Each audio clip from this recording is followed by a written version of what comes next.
இன்று முதல் உலக நாயகன் என்றால் அது சிலம்பரசன், விண்வெளி நாயகன் என்றால் அது கமலஹாசன்.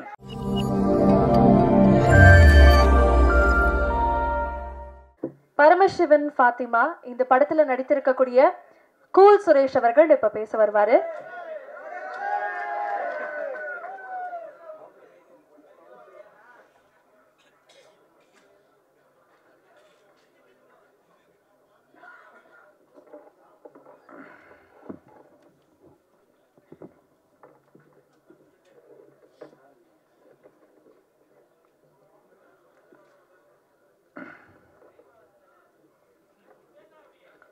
தம்பி, யாருக்கு மேடை தெரியும்ல, இது அவர் குரல் மட்டும்தான் கேட்கணும். ஓகே, மேடையில் அமர்ந்திருக்கும் அனைவருக்கும் வணக்கம். பத்திரிகை நண்பர்கள், ஊடக நண்பர்கள், இணையதள நண்பர்கள், பிஆர்ஓ நிக்கில் முருகன், மேனேஜர் முருகேசன். முருகேசா, நீ என் மகனானி, எங்கே இருக்கிறாய்? அனைவருக்கும் வணக்கம். மேடையில் பேசி கைத்தட்டல் வாங்கும் அளவிற்கு நான் செந்தமிழன் சீமான் இல்லை. தயவு செய்து நீங்களே ஒரு தடவை கை தட்டிடுங்கப்பா. இந்த கைத்தட்டல்கள் அனைத்தும் பரமசிவன் பாத்திமா அந்த குழுவிற்கு தான் போய் சேரும்.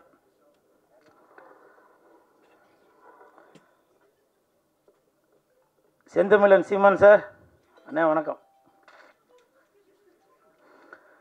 பரமசிவன் கழுத்தில் இருக்கும் பாம்பு கேட்டது, சீமான் சௌக்கியமா?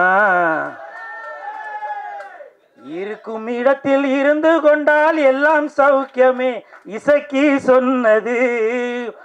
அதில் இல்ல, இதில் அர்த்தம் உள்ளது.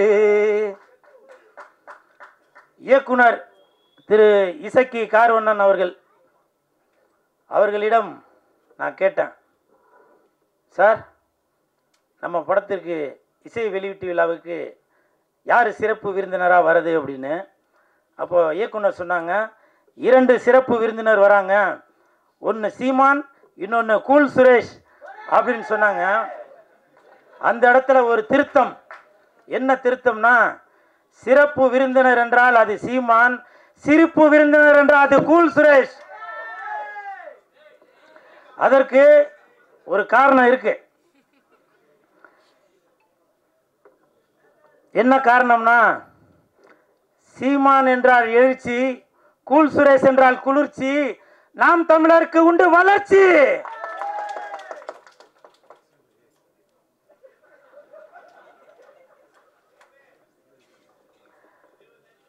அது மட்டும் இல்லை, நான் எதுக்கு சீமான் அண்ணனை இந்த இடத்துல ஏதோ ஜால்ரா போட்டு ஏதோ பெருமையாக பேசுகிறார் போல அப்படின்னு சில பேர் நினைக்கலாம். கமெண்ட்டில் சில பேர் கூட அந்த மாதிரி கமெண்ட் பண்ணிட்டுருக்கீங்க. அதுக்கு ஒரு உதாரணம் சொல்கிறேன். இந்த பரமசிவன் பாத்திமா அந்த படத்திற்கு உண்மையிலேயே தகுதியான ஒரு மனிதர் என்றால் அது செந்தமிழன் சீமானந்தன் மட்டும்தான். தமிழகத்தில் மட்டுமல்ல, இந்தியாவில் மட்டுமல்ல, உலகத்தில் உள்ள யாரை எடுத்துட்டாலுமே சரி, இந்த பரமசிவன் பாத்திமா படத்திற்கு இசை வெளியீட்டு விழாவிற்கு வரக்கூடிய தகுதியான ஒரே மனிதர் அது செந்தமிழன் அண்ணன் சீமான் அவர்கள் தான். காரணம், பாத்திமா பரமசிவன், பரமசிவன் பாத்திமா, பரமசிவன் ஆண், பாத்திமா பெண். தமிழகத்தில் 234 தொகுதிகளிலுமே புரிஞ்சிருக்கும் நினைக்க, தட்டுங்க. 234 தொகுதியிலுமே சரி சமமாக ஆண் 117, பெண் 117 கொடுத்தாங்களா? இப்ப சொல்லுங்க, பரமசிவன் பாத்திமா அந்த படத்திற்கு இசை வெளியீட்டு விழாவிற்கு ஒரே தகுதியான மனிதர் என்றால் அது செந்தமிழன் அண்ணன் சீமான் அவர்கள் தான். அதே மாதிரி இந்த படத்தில்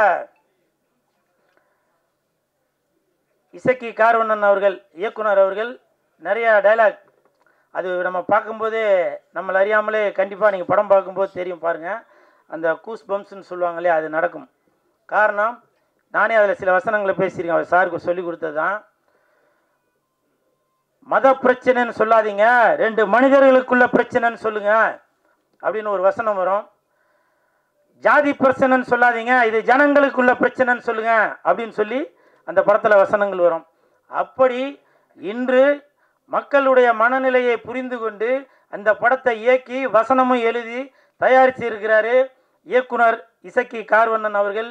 அவருக்கு என் மனமார்ந்த நன்றி. அதே மாதிரி ஒரு வார்த்தையும் சொன்னாங்க, தலைவா இந்த படத்தில் நீங்கள் வந்து செகண்ட் ஹீரோ அப்படின்னு. அது உண்மையாக பொய்யான்னு தெரியல. அப்படி சொன்னாதான் இவன் வந்து ப்ரமோஷன் எதுவும் பண்ணுவான் அப்படின்றதுக்காக சொன்னாங்களான்னு தெரியல. இருந்தாலும் சார், இந்த படத்தில் நான் நடிச்சிருக்கேன். கண்டிப்பாக என் உடல் பொருள் ஆவி அனைத்தும் இந்த பரமசிவன் பாத்திமாக்கு கண்டிப்பாக அர்ப்பணிச்சுட்டு தான் போவேன். அதே மாதிரி படத்தின் ஒளிப்பதிவாளர் சுகுமார் சார் இந்த படத்தில் ஒளிப்பதிவை மட்டும் கவனிக்காமல் நல்ல அற்புதமான நடிப்பையும் கொடுத்துருக்காரு. எனக்கு தெரிஞ்சு அடுத்த பிரகாஷ்ராஜ் அவர்களாக வருவதற்கு நிறைய வாய்ப்பு இருக்குது. எங்கே அவர் வாங்க. எதுக்காக இது சொல்கிறேன்னா, ஷூட்டிங் ஸ்பாட்டில் சொன்னார், தலைவா அடுத்து நான் ஒர்க் பண்ணுற படத்தில் எல்லாத்துலேயும் நீங்கள் இருப்பீங்க, எல்லாத்துலேயும் இருப்பீங்கன்னாரு. 3 படம் ஒர்க் பண்ணிட்டார், இது வரைக்கும் கூப்பிட காணோம். இல்லை, இந்த மாதிரி இடத்துல சொன்னாதான் ஃபோன் பண்ணி சொன்னால் அது சரியாக இருக்காது இல்லையா. அதே மாதிரி படத்தின் கதாநாயகன் கமல் அவர்கள், விமல் அவர்கள். இல்லை, அந்த கமல் விமலுக்கு ஒரு காரணம் இருக்குது. விமல் அவர்கள், அவரை பற்றி சொல்கிறதுக்கு ஒன்றும் பெருசாக ஒன்றும் இல்லை. அதுக்கு என்ன காரணம்னா, ஷூட்டிங் ஸ்பாட்டில் அவர் உண்டு, அவர் வேலை உண்டுன்னு இருக்கார். எனக்கு தெரிஞ்சு விஜய் சார் அப்படி இருப்பார். அதே மாதிரி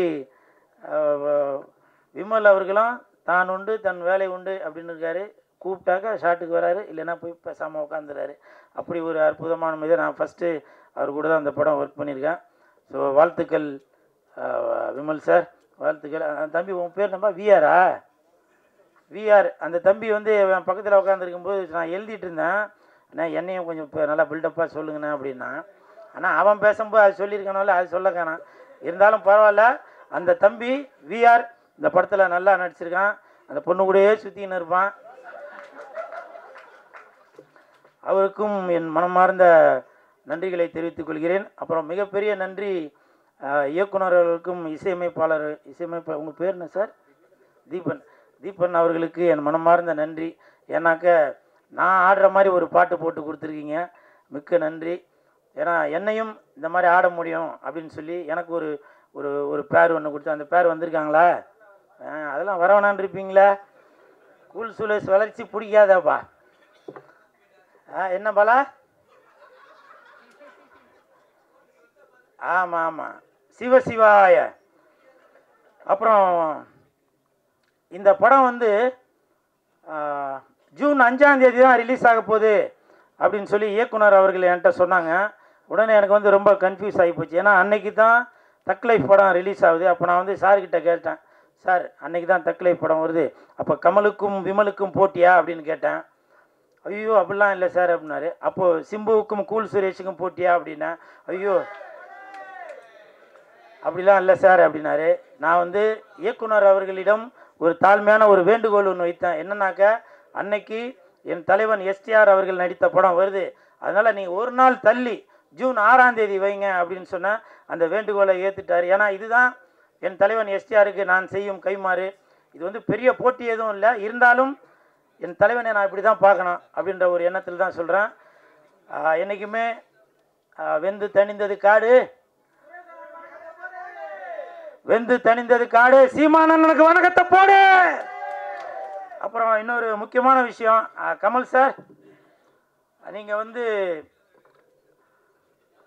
உலக நாயகனாக இருந்து விண்வெளி நாயகனாக மேலே ஒரு படி போயிட்டீங்க. அந்த உலக நாயகன் அந்த பட்டம் வந்து இப்போ வெற்றிடமாக இருக்குது. என் தலைவன் எஸ்டிஆர் அவர்களுக்கு அந்த உலக நாயகன் பட்டத்தை நீங்கள் கொடுக்கணும் அப்படின்னு சொல்லி நான் தாழ்மையுடன் கேட்டுக்கொள்கிறேன். இன்று முதல் உலக நாயகன் என்றால் அது சிலம்பரசன், விண்வெளி நாயகன் என்றால் அது கமலஹாசன். விண்வெளி நாயகன் என்றால் அது கமலஹாசன், உலக நாயகன் என்றால் அது சிலம்பரசன்.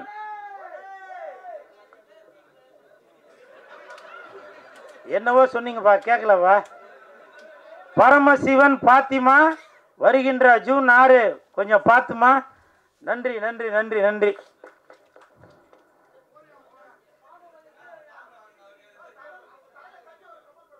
ஓகே ஓகே ஓகே அம்மா, அடுத்து ஆரம்பிச்சிடலாமா? இப்போ இல்லை நான் இந்த இடத்துல ஒரு ஒரு விஷயம் சொல்லணும்னு நினைக்கிறேன். இப்போ நிறையா பேர் நினைக்கிறான் என்னவோ அப்படி போட்டுன்னு அப்படி வந்து நிற்கிறானடா அப்படின்னு. அதை பற்றிலாம் நான் எதுவும் கவலைப்படலாங்க. இதே நான் ஒரு ஒரு ஒரு படத்தில் போட்டு நான் ஆடி இருந்தால் என்ன ரசிப்பேன்? சினிமாவில் காதலிச்சா ரசிக்குதப்பா உள்ளம், நிஜ வாழ்க்கையில் காதலிச்சா பறிக்குதப்பா பள்ளமா? சொல்லுங்கள். இதெல்லாம் பார்த்தா உங்களுக்கு இப்போவும் சொல்கிறேன் வேணாம் அது சொன்னா. ஏன்னா கூல் சுரேஷ் இருக்கிற இடம் எப்போவுமே ஒரு ஒரு ஒரு கலகலப்போடு தான் இருக்கணும். நிறைய பேர் கமெண்ட்ல அது இது சொல்லுவீங்க. செந்தமிழர் அண்ணன் சீமான் அவர்கள் இருக்காங்க, அவர் சொன்ன வார்த்தையை தான் இப்போ நான் சொல்கிறேன். வேர்க்காமல் விளையாட முடியாது, விமர்சனம் இல்லாமல் வளர முடியாது. அண்ணன் சீமான் அவர்கள் சொன்னது தான். நான் அதை இன்ன வரைக்கும் அதை ஃபாலோ பண்ணிட்டு தான் இருக்கேன். சரிங்களா? நிறைய பேர் நினைக்கலாம் என்னப்பா இவர் வந்து ஏதோ கோமாளி வேஷம் போட்டுட்ருக்காரு அப்படின்னு. நான் கோமாளி இல்லைங்க, இன்னைய வரைக்கும் ஏமாளி. என்னை எத்தனை இயக்குநர்கள் ஏமாத்திருக்காங்க தெரியுமா? எத்தனை தயாரிப்பாளர்கள் என்னை ஏமாத்திருக்காங்க தெரியுமா? ஒரு படத்துக்கும் கதாநாயகன் கதாநாயகி அவங்க இவங்க எல்லாரையும் நடிக்க வச்சு அதை பண்ணி இதை பண்ணிட்டு வெள்ளிக்கிழமை மணிக்கு என்கிட்ட சொல்லுவாங்க, சார் நான் தெரியாமல் அவரை புக் பண்ணிட்டேன், தெரியாமல் இவங்களை புக் பண்ணிட்டேன் அப்படின்னு சில விஷயங்கள்லாம் சொல்லுவாங்க. அப்போ என்கிட்ட சொல்லுவாங்க, சார் நீங்கள் தான் வந்து கொஞ்சம் ஏதாவது இது பண்ணுங்க, நான் உங்களை அடுத்த படத்தில் அதை பண்ணுறேன் இதை பண்ணுறேன்னு. இப்பவும் சொல்கிறேன், நான் கோமாளி இல்லைங்க, ஏமாளி.